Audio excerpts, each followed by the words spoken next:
Hi everybody, and welcome to week 13. This week is our final module that involves reading for EDE 201. Next week's module will be wrapping up the course and working on finalizing assignments. So let's make it a good one this week by submitting our most thoughtful discussion posts, comments, reading reflections, and tweets that we possibly can. So this is it for main content of the course. So I'm taking a bit of a different approach this week for reading since we're done with half the sky, and we're going to actually focus on men this week. Sort of. Specifically an issue related to men's health, the fact that men are less likely to go to the doctor than women. On first glance, this issue does not really seem like a big one. After all, there are lots of people who don't go to the doctor for reasons other than gender, lack of health insurance, fear of the doctor, for example. But the problem is that men make up this group in bigger numbers. Similar to how girls make up the majority of children who don't attend school and how women make up a minority in STEM fields, there's an underlying issue for why men are overrepresented in the group of people that don't see the doctor. Saying that men just don't care as much about their health is not really examining the issue. It's not really getting at why this might be the case. So there's a concept that has been permeating throughout our course this semester, and that's been this concept of patriarchy. Patriarchy literally means a government or a society where men are the head of the household and the descent is traced through the male line by passing on of the male last name to children. So this is evident today as wives and children often take on the father's last name when they form a family. Of course, there are many different kinds of families today, many of whom exist without fathers or perhaps with two fathers and no mothers in the picture. And in the case of families with single mothers, often the child still takes on the father's last name even if that father is not involved in raising the child. So this is just one example of patriarchy. So again, there's many women who don't take on their husband's last name when they get married. They sort of try to break this patriarchal tradition, but nonetheless, these things still stick around. They're still around in our society. But patriarchy goes a little deeper than just taking on the man's last name in our society. In a society where men are considered the head of household, if you will, that can come at the expense of women sometimes. In the past, men were considered the main decision makers in the house. Wives always deferred everything to their husbands. This is becoming a practice that's slowly phasing out, I'm hoping, as more married couples begin to work as a partnership and make decisions together. I don't think that was really the case in like my grandparents' generation or even sometimes in my parents' generation. I hope that you can begin to see the connection that this concept of patriarchy and the men sort of being in charge, being the leaders of the house, can sometimes lead to the attitude that women are inferior, that women are incapable of making decisions, or that they shouldn't be able to make decisions. And this is the root cause of many issues in this course. It can take some really extreme views, as when we see violence perpetrated against women in other countries as well as the United States, simply because people do not understand the worth of women.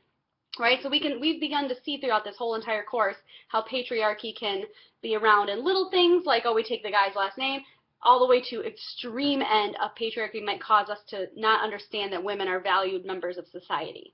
But this affects men as well. Patriarchy affects men as well. Men that are held as the head of the household, this can also come as a bit of a pressure situation for men, right? So if you're considered the main decision maker, this sort of indicates to men that they have to be tough. They have to be infallible. They have to be in charge. They are the ones in charge of their families, right? So this can lead to many men brushing off when they get sick, saying, oh, whatever, not taking care of themselves, or worse, not properly getting screened for cancers. So patriarchy can contribute to men feeling like going to the doctor isn't manly, right? Or they have to be tough, they have to be manly all the time, which we know that that's not always the case, right? And that's kind of silly, this concept of manly, and that comes from patriarchy as well. So with the first reading of the week, I want you to read an article entitled Too Tough to Get Sick about this very issue, and there's a video on the same page there too. I want you to think about stereotypes that relate to this that you have seen. Do you agree with the article? How does discrimination of women relate to this behavior in men? How does our patriarchal society encourage men to tough it out? Related to this, I want you to read another article about Movember, not November, but Movember, and the Beardsmen of MSU, and there's also a video on that page too. The Beardsmen of MSU is a student-run club at Michigan State, started by one of my former students there, who had a very impressive beard, very, very impressive facial hair.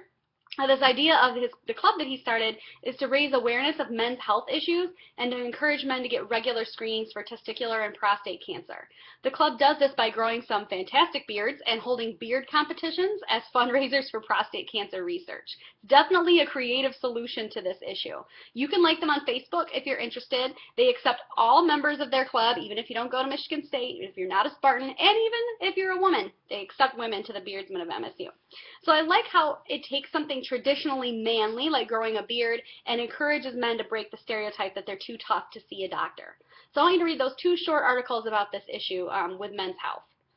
Then I want you to watch a video related to how women are represented in the media. Patriarchy infiltrates how some men address women to this day and how people react to women in the media.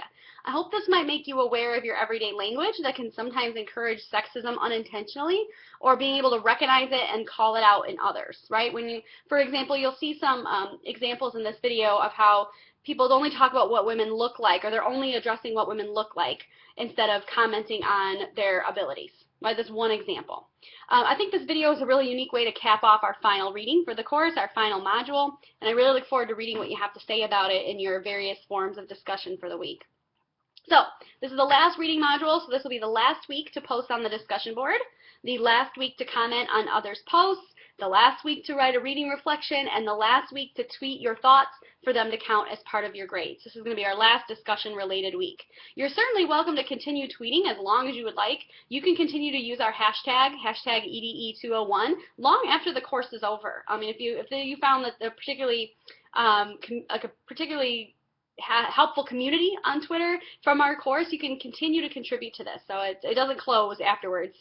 Please post your reflection of any Women's Educational Center events that you've attended this week in this week's discussion board as well. Okay, I will open a discussion board next week only for those people that still need to reflect on their Women's Educational Center events, but you should probably get them done sooner than later. All of the assignments I mentioned have the same due date for the week, regardless of what you chose. We always have those discussion-related assignments due on Sundays.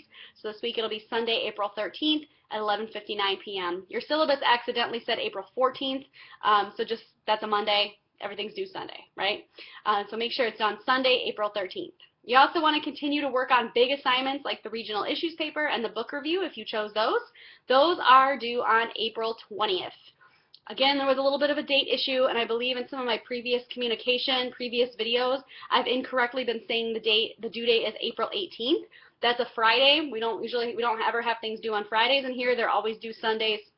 So you want to have the due date for your big assignment, if you chose the regional issues paper and your book review, are due April 20th, not the 18th. My apologies for that. You get a couple extra days to work that out. So if you have any questions about those, please let me know. I made some videos specifically for those 2 big assignments were in last week's module, so you might want to look those up if you're stuck. So have a fabulous week, and I will talk to you soon.